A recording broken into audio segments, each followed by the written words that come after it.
첫 번째가 이제 관계 대명사입니다. 자, 관계 대명사는 관계 플러스 대명사라고 했는데 이 관계가 바로 접속사. 관계 대명사나 관계 부사함이 접속사가 머릿속에 떠오르셔야 돼요. 그 다음에 대명사, 요게 이제 관계 대명사가 되겠죠. 관계 부사는 접속사 플러스 부사, 이게 이제 관계 부사가 되는 거고. 그러면서 이제 주격, 소유격, 목적격이 나눠지는데, 자, 여기다가 써볼까요? 주격 관계대명사는 주어니까 동사 앞에 위치할 거고요. 소유격 관계대명사는 일반 명사 앞에 위치가 될 거고요. 그 다음에 많이 쓰이는 이 목적격 관계대명사는 고유명사나 아니면 대명사 주어 앞에 위치합니다. 그러니까 얘네들이 주어로 쓰인다는 거죠. 소유격도 마찬가지예요. 일반 명사가 주어로 쓰인다는 거죠. 자, 격을 구별하는 건 시험 문제 나오지 않는데요. 이 알맞은 격이 들어갔는지가 좀 약간 난이도 하 정도로 해서 문제가 좀 나올 수가 있습니다. 그래서 보시면은 여러분의 뇌에는 대열이 이제 있다, part 부분이 한 다음에 우리가 대시 나오면 접속사가 될 수도 있고 관계사가 될 수도 있거든. 근데 이런 식으로 만약에 어법 문제가 아니라면 얘가 관계대명사인지 접속사인지 몰라도 돼. 뭐 밑줄 쳐져 있거나 어법이 아니라면 그냥 끊어. 대시 나오면 접속사가 됐든 관계사가 됐든. 그 다음에 동사 나오네. 그럼 얘는 주격 관계대명사인 거야. 주격. 그렇지? 그러면 여기 part가 선행사가 되고요. 사물이니까 이렇게 위치로 바꿀 수 있겠죠. 그래서 부분인데 solving problem 문제 해결을 is responsible for 담당하는 부분이 있다 해서 이렇게 뒤에서 명사를 수식해 주겠죠. 주격 관계대명사니까. 자, 그렇다면 이제 두 번째 문장 보니까 who will be the person 사람은 누굴까 that 끊었죠. takes가 동사니까 얘도 주격 관계대명사구나. 접속사 that은 주어 자리에 있을 수가 없습니다. 접속사 that은 주어 자리에 있으면 100% 관계대명사예요. 물론 지시대명사인 경우도 소수가 있지만 화성에서 첫 발을 디딘 사람은 누가 될 것인가 해서 사람인 the person이 선행사니까 이렇게 who로도 바꿀 수가 있다. 자, 그렇게 보시면 되고요. 문제 한번 풀어보시는데 여기 combine the two sentences into one by using that or who에서 대신나 who를 사용함으로써 두 개의 문장을 한 문장으로 합치시오가 되는 거잖아. 그러면 I like to write poems. 나는 시를 쓰는 건 좋아하는데 the poems 그 시들은 show the power of language 언어의 힘을 보여준다.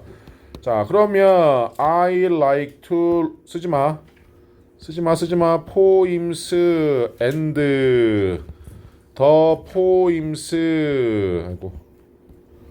show 이렇게 한 문장으로 합쳤습니다. and라는 접속사를 써서 여기까지 이해되셨죠? 자, 그러면 관계대명사는 선생님이 얘기했죠. 접속사 플러스 대명사. 예를 들면 얘는 우리가 they로 바꿀 수 있을 거란 말이야. 그래서 얘를 하나로 바꾸는 게 바로 뭐가 될까요? 위치가 되겠죠. 하나로 바꾸면.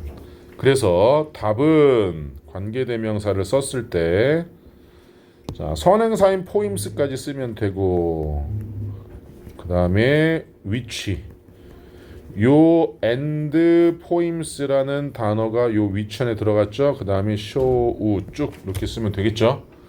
자, 여러분들이 여기서 조심하셔야 될 점 하나 선행사의 수와 일치시켜야 됩니다. 이렇게 poems가 복수 명사이기 때문에 요 show를 shows라는 단수로 쓰시면 절대 안 됩니다. 자, 여기까지가 이제 우리 1과 핵심 문법 중에 하나인 주격 관계 대명사였습니다. 설명이 쭉 나와 있는데요. 여기 포인트 2를 한번 볼게요. 이제 생략 주로 이제 학년이 올라갈수록 생략이 되는데 자, 목적격 관계 대명사는 생략할 수 있어요. 그런데 보시면 자, 보세요. met가 동사니까 I가 주어일 겁니다. 그럼 얘는 목적격이겠죠? 여기 보시면 다 첫 번째 문장 likes는 동사니까 which that은 주격이고요. has가 동사니까 which that은 주격이에요. 주격은 생략할 수 없어요. 그런데 watch it가 동사인데 주어는 we가 따로 있죠. 그럼 목적격이니까 생략할 수가 있다. 자, 이거는 시험 문제 나오기보다는 본문에서 이렇게 빠져 있는 걸 시험 문제 내실 때는 플러스를 해서 출제하신단 말이지. 본문엔 빠져 있지만 그래놓고 밑줄 치시는 경우도 생겨. 틀린 것을 고르시오 어법상 뭐 이런 것들을. 그러니까 왜 뭐가 빠졌는지를 일단 알고 계셔야 돼요. 선생님께서 본문 수업할 때 빠진 목적격 관계대명사는 다 선생님이 넣어주거든. 자, 그렇게 참고해서 이제 보시면 되고요. 문제가 어렵진 않아요. 쭉 보시면 되고, 두 번째 문법이 나와라 안 나오나? 여기 있다. 자, 21페이지. 자, 이제 가주어, 그 다음에 진주어 구문입니다. 그리고 또 우리 오성구 했던 거랑 똑같아. 가주어, 의미상의 주어, 그 다음에 진주어 얘기를 하는 건데, 자, 여기 보시면 가주어니까 해석하지 않죠. 당연하다, 느끼는 것은 분노를, 위험하다, 자전거를 타는 것은. 근데 여기서 쉬웠다, 여기 4 플러스 목적격 나오죠. 그녀가 to speak, 말하는 것을. 이렇게 해서 우리가 항상 주어라는 것은 동사의 주인이기 때문에 동사 앞에 나오거든. 근데 투부정사도 동사의 성질을 지니고 있기 때문에 요 동사의 주어가 있어. 얘가 바로 의미상의 주어가 되고요. 얘를 4 플러스 목적격을 쓴다. 그런데 사람의 성격을 나타내는 형용사가 나오면 오브 플러스 목적격을 쓴다가 여기 나와 있죠. 페이지 22페이지입니다. 자, 그러니까 원래는 투부정사 의미상의 주어는 4 플러스 목적격이에요. 4 플러스 목적격. 그런데 예외가 바로 이제 오브 플러스 목적격이 예외가 되는 겁니다. 그게 바로 사람의 성격을 나타내는 거. 그래서 해석할 때 친절했다. 그녀가 날 집에 데려다 준 게 매우 친절했다. 네가 나에게 편지와 꽃을 준 게. 이럴 때는 오브를 써야 된다. 그러니까 예를 들면 얘를 4 플러스 목적격으로 쓴 다음에 틀린 걸 고르시오 이런 게 나올 수가 있다라는 거죠. 해석하는 것도 중요합니다. 여기 보시면 어려웠다. for me, 내가 그를 이해하는 것이. 그래서 얘가 가주어, 의미상의 주어, 얘가 진주어다. 이렇게 주어는 영어에 3개밖에 없어요.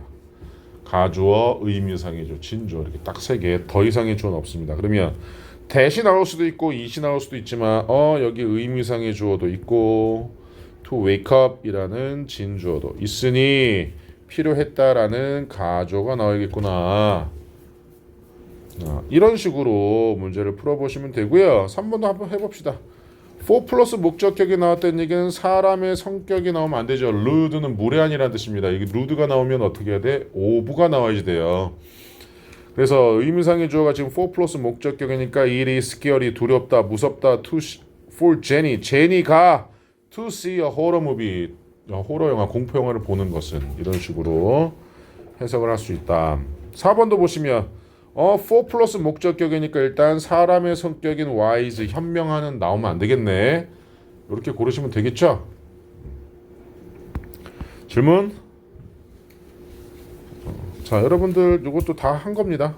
그래서 주격 관계대명사 하면서 소유격과 그다음에 목적격 관계대명사 했고, 관계대명사 생략은 목적격 관계대명사 생략 가능하다. 그 다음에 가주어, 진주어, 의미상의 주어 했고, 투부정사의 의미상의 주어는 4 플러스 목적격인데 예외가 사람 성격 나올 때만 오브 플러스 목적격이다.